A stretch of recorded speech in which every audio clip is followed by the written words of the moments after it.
આજે તો સવારમાં ઉઠીને ઘરે જવાનું હતું, જેથી કરીને અમે બધી તૈયારી કરી રહ્યા હતા. ત્યાર પછી તૈયાર થઈ ગયા હતા અને તૈયાર થઈને ચાંદલો કરીને અમે નીકળી ગયા હતા.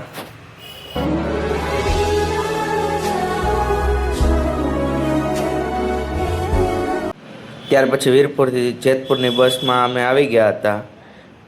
બસ જતી હતી જેતપુર. પાવડિયા હા ભોજી હલવાયા જાન માન ગાન ગુણ સાગર જય કપિલ તીવ લોક ઉજાગર हाय हाय इतना सुकून। ત્યાર પછી મોવા પહોંચી અને વિવેક અમને લેવા આવી ગયો હતો. અને ત્યાર પછી અમે મામાના ઘરે જવાનું હતું. મામાના ઘરના રસ્તાનો જો તમે વ્યૂ જોઈ શકો છો, હાલ કેટલો સરસ મજાનો છે.